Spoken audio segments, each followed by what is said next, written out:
to all of you, my sisters and brothers in the commonwealth of faith. I'm grateful again to our God and our Christ for this blessed privilege which is mine to stand once again, speak to you as he shall give me strength, his abiding and eternal word of life. And once again, from the outset, I want to express my gratitude for having been invited to come and to share with you in this week. And my own soul has been blessed as a result of passing this way. It is my prayer and it is my hope that somehow something has been said that will prove to be a source of strength and inspiration for you as you continue to labor in your respective fields week in and week out. This experience has allowed me also the privilege to renew several old acquaintances, and so I'm grateful for that privilege also. Reverend Carter, who gave me those words of introduction, demonstrated the kind of friend he is, however, when he said that if I had not, see, that's a friend for you. He's not the kind the brother was singing about that will stand by you. He just wants to stand in the limelight and descant a little of your glory. Nevertheless, I'm glad he revealed that side of himself. And I saw Brother Moore get up and leave out a moment ago. That last verse of that song was sung to comfort him. Growing old and feeble.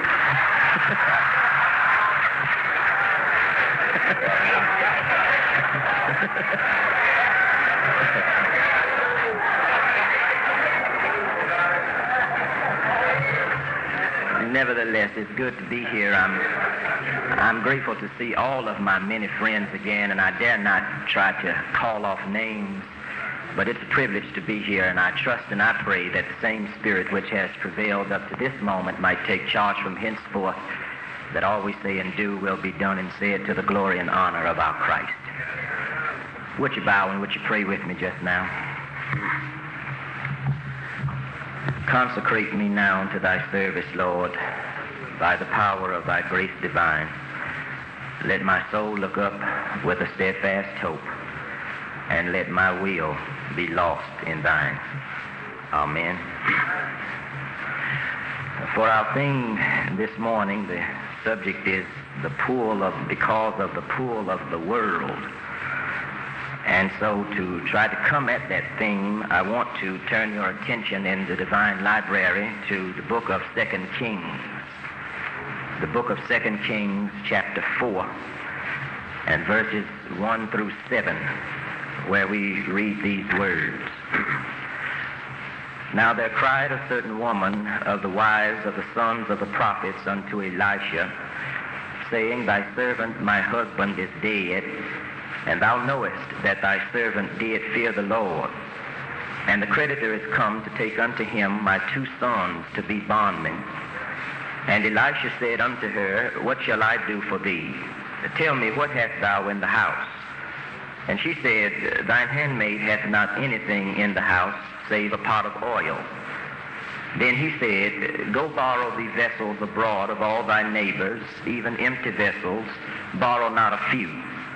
And when thou art come in, thou shalt shut the door upon thee and upon thy sons, and shalt pour out into all those vessels, and thou shalt set aside that which is full.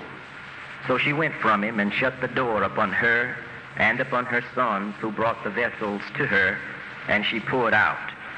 And it came to pass, when the vessels were full, that she said unto her son, Bring me yet a vessel.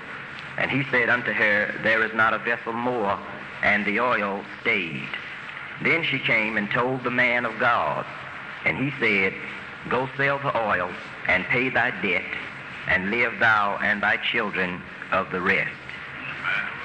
Let me walk down the corridors of your mind. I have a few thoughts I'd like to hang there, centered around this thing, from debt to dignity. From debt to dignity.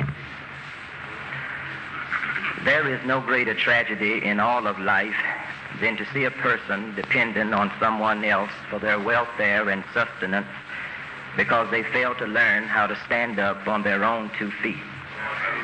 And yet all around us, there are growing numbers of persons who have their hands stuck out because somewhere along the line something has happened and they are not able to make it on their own.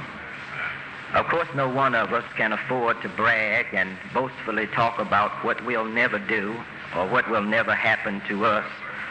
We cannot talk too critically of others and hold them totally responsible for their plight, for none of us can ever predict what woeful set of circumstances may befall us before we complete our voyage to the other shore of existence. With all of the wonderful things that we can say about this beautiful blessing of life, it must be acknowledged that life is a precarious venture. There is no one of us who qualifies for immunity against the harsher realities of life. Bad times come to the good and bad, and good times in their turn come to us all. So we must be restrained by caution and humility when it comes to making a blanket indictment against those who line the streets of need. For not all of them are lazy and shiftless and irresponsible, as some people would have us believe.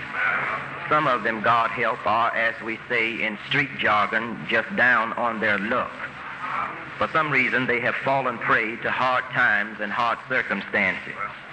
Walk humbly, my brethren, and bow reverently in thanksgiving at the altar of God, for it could happen to any one of us. On the other hand, there are some people who have been crippled for life because they were never taught, trained, or encouraged to stand up on their own.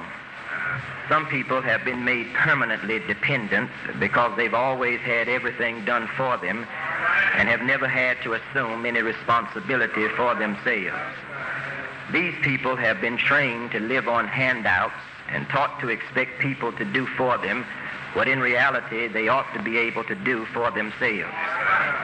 Some people have been crippled to the point where they cannot even think for themselves. They capitulate to life because they're afraid for their individuality to emerge, or they don't want to run the risk of being unpopular or just plain different. And so they attach themselves to a stronger personality, and they allow this person to do all of their thinking and decision-making for them. They don't know how to dress until this person tells them how to dress. They have no opinion of their own about anything until this person gives them an opinion. This is probably the saddest and the cruelest situation that a person can be ensnarled in, for somewhere, someday, sometime, the arm they lean on will fail them, and they will be left without any knowledge of how to make it on their own. And yet, unfortunately, this is the situation which has pressured many people into predicaments and hopelessly entangled them in snares they would rather not be in. But left to stand on their own and then not knowing how to stand, they are forced to swallow their pride and stoop to do whatever is demanded of them just in order to have a meal. Without question, my brethren, the most important lesson to be learned in all of life is how to think for yourself and how to make it for yourself. When you can't make it for yourself, you just can't have that sense of pride and dignity and self-respect that's so essential in building and bolstering a healthy self-image. And conversely, when you know how to make it for yourself, you don't have to compromise your integrity. You don't have to be the tool of anybody's perverted desires.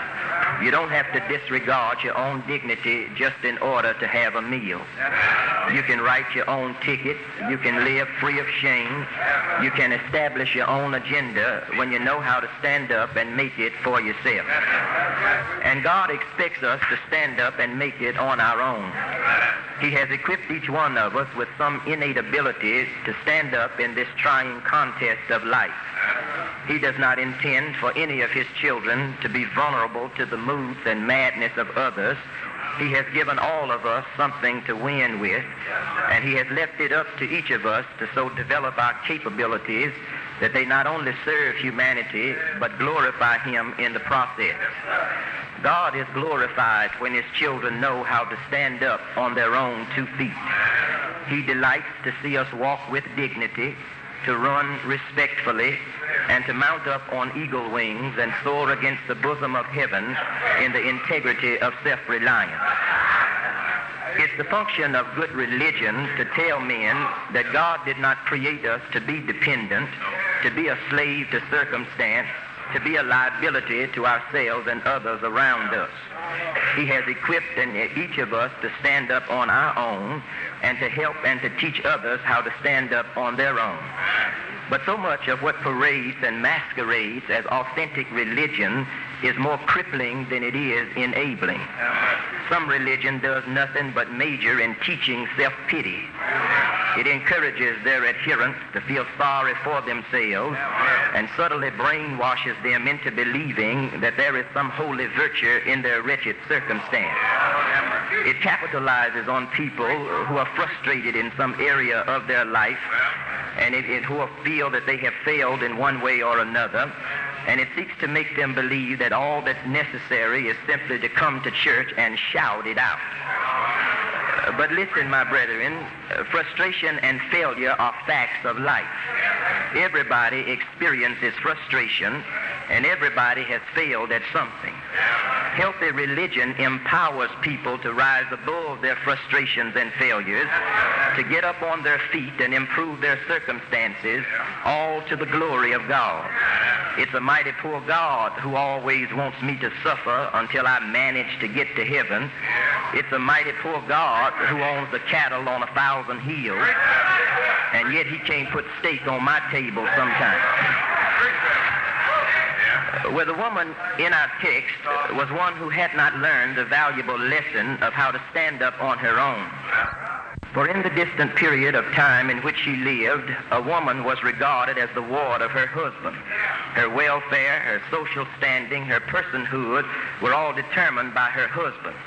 It is, and it ought to be that way to a certain extent now, but in that day, a husband was responsible for his wife. And we can't emphasize that fact too often and none too strongly. A husband was responsible for his wife. You see, we need to be reminded of that fact because a generation of black men are growing up amongst us where our men are running out looking for a woman to take care of them.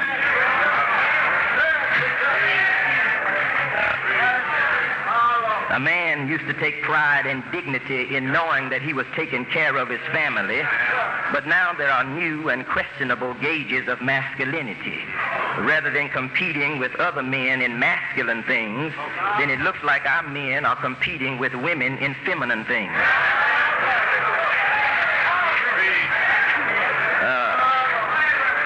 The woman goes to the beauty parlor to get her hair curled up, and the man goes to the beauty parlor to get his hair curled up. Our women wear rollers in their hair, and our men are so bold they're walking the street with rollers in their hair and little sandwich bags on their heads.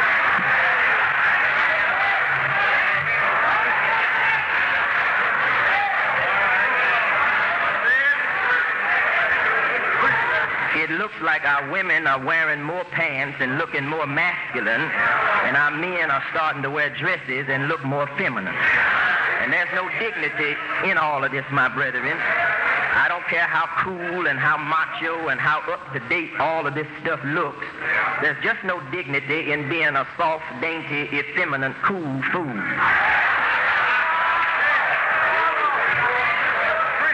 Let a woman be a woman, and let a man be a man. Well, a woman by social edict was dependent on her husband. She was regarded as his servant. Indeed, she was his property. She had no rights that her husband did not give her. And I don't know how old this couple was in the text or how long they had been married. They probably weren't too old because he is referred to as one of the sons of the prophets. This implies that he was a seminary student and was in school training for the ministry. They had two sons who had not yet come to manhood, for they were still dependent on their mother for their welfare. So this was probably just a young couple who were just getting started in life. I don't know what their circumstance had been, but like most of us, this man had made some debts. I'm sure that he made these debts being with the idea in mind that being youthful and strong, he would be around a long time to pay them off. But like the rest of us, this man didn't know that his time was limited. God took this man in the prime of his life. Without a word of warning, he was gone. You can be here today, and you can be gone today. Yeah, this man was gone, and this left his wife in a desperate situation. Head over heels in debt, 2 sons depending on her, no husband to lean on, no knowledge of how to make it.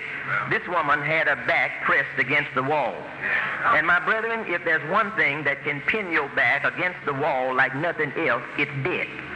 It's bad when you always robbing Peter to pay Paul.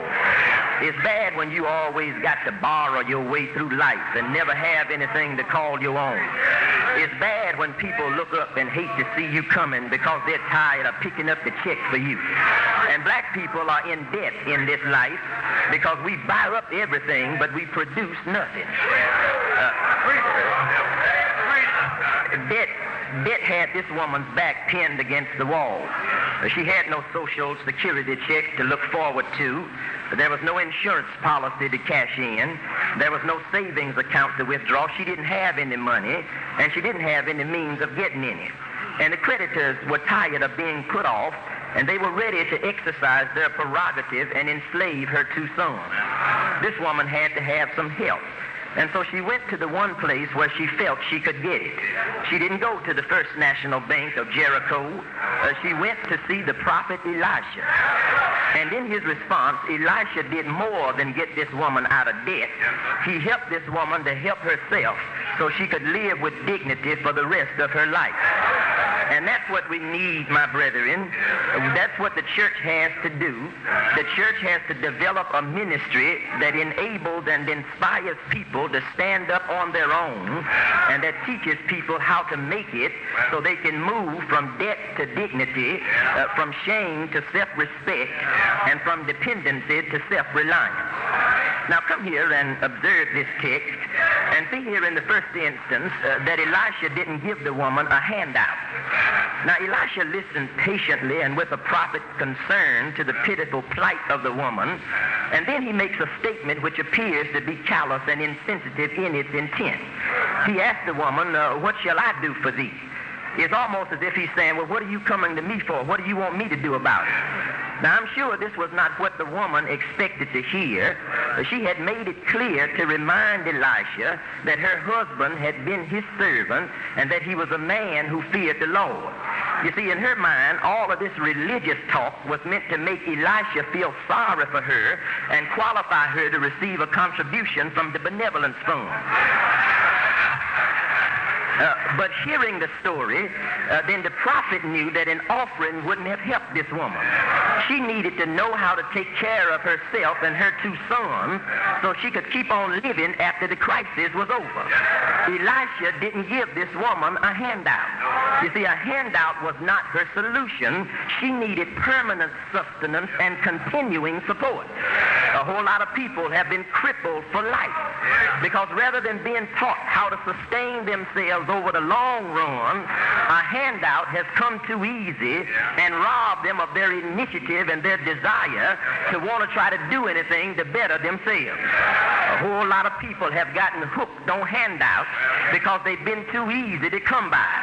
They get a little help to get over one crisis, only to realize that without any training and without any opportunity to get in it, that they still got to keep on living after the crisis is over, and before they realize it, they're living from handout to handout.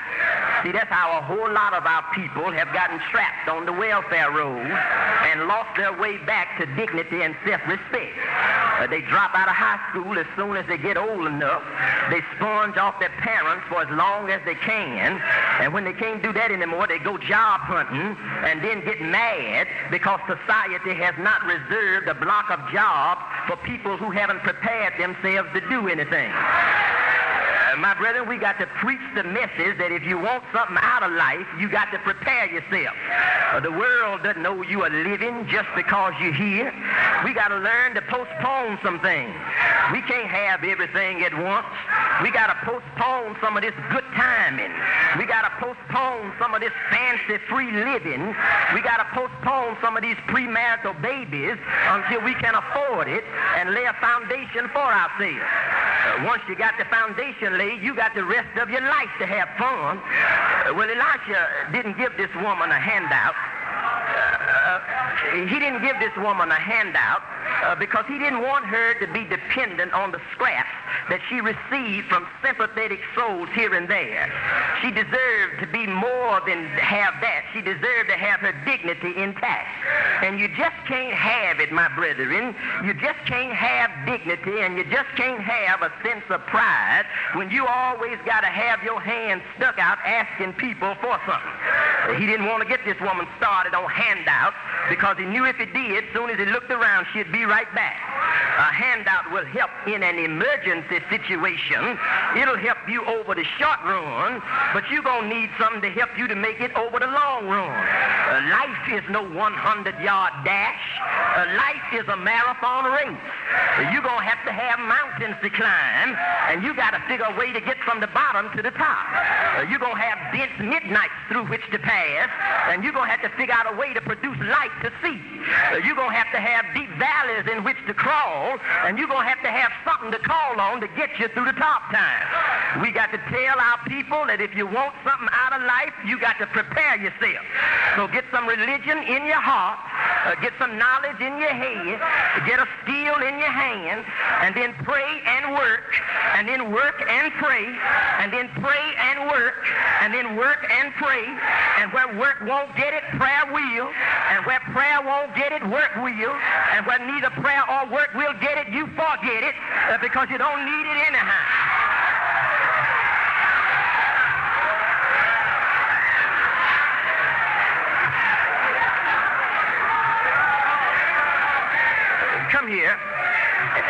Come here, and observe in the second instance that he forced this woman to use her head.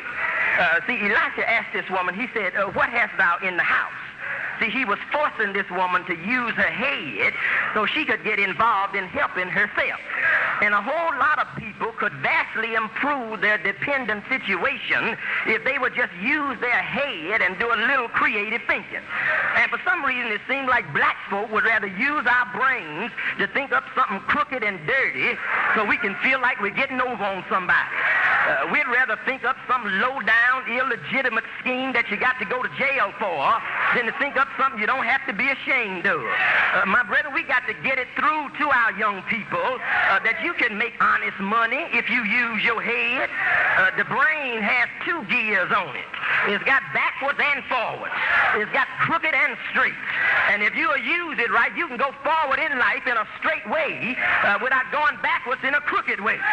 You can make honest money without being a crook. You can drive a Cadillac without selling dope. You can live in a nice house without trying to be a pimp. There is such a thing as a dignified hustle.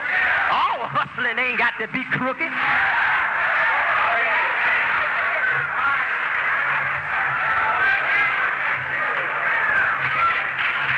In my city, I see these little boys at the grocery store and at the service station, and they want to carry your groceries to the car, or they want to pump your gas for you because they want to make a few honest pennies.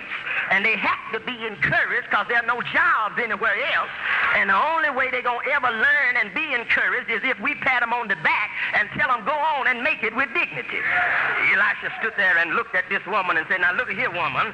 Now you got to make it with dignity. Now your husband is gone, and I'm sorry about that, but it's up to you to make it for you and your two sons. Now you're not the first single parent heading up a household, and you're not going to be the last. So look, woman, don't you start out here crying and begging. Use your head.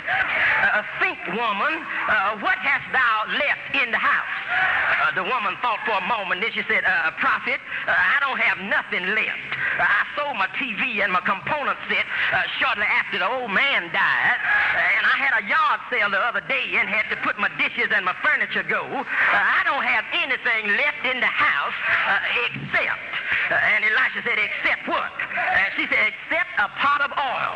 I fried chicken for the boys last night, and the oil is still in the pot. I ain't got nothing left but a pot of oil. This woman had undervalued her resources.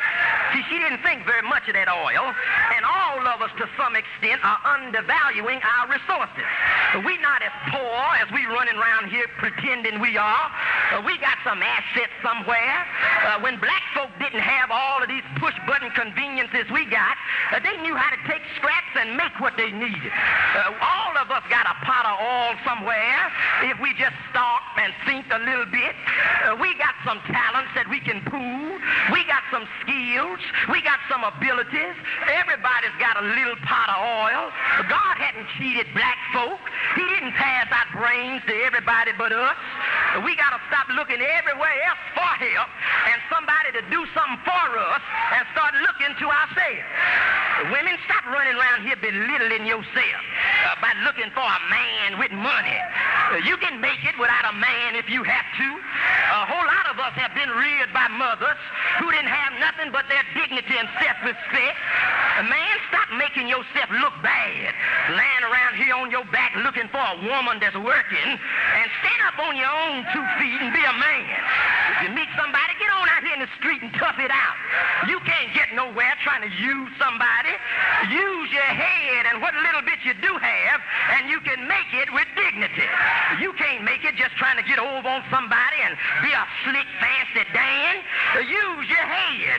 You can make it if you try, and if you try and if you're willing, God will help you to make it. Oh, I know that is so because I was reared like that. My mama told me, son, if this world from you withholds of its silver and its gold, and you have to get along on meager fare, just remember in his word how he feeds the little bird, and take your burden to the Lord and leave it there.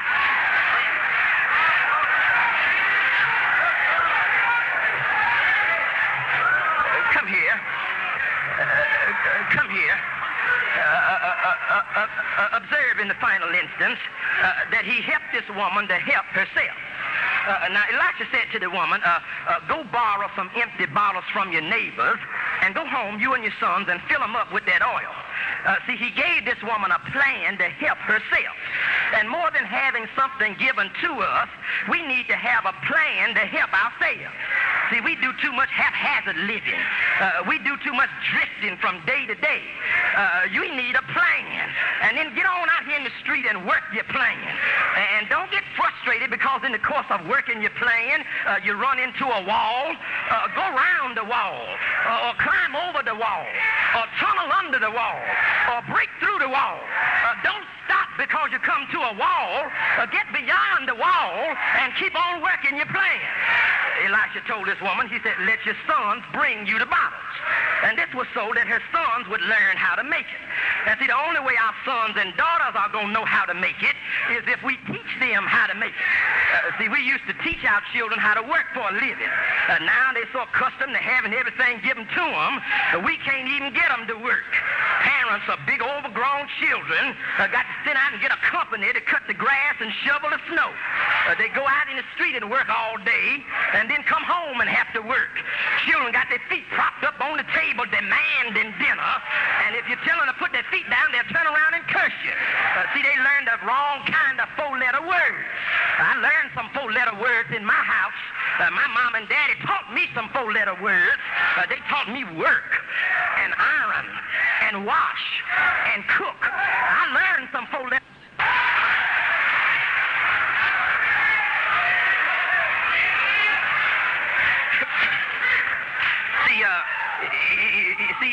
See, if Elisha hadn't given this woman a plan, then her sons would have grown up thinking that the way for them to make it was by taking what you got. And that's the problem we got now. There used to be a bond and a sense of kinship whenever you saw another black brother anywhere. But now it ain't the white man I'm so afraid of. I'm glad somebody's on the tower keeping an eye on him, but it's this brother out here in the street who's too lazy to work and think that the way for him to make it is taking what I work to get. That's what's got me uptight right now. See, he told his woman, he said, borrow not a few. Now, you may not have but just a little bit of oil, but don't announce your poverty. Go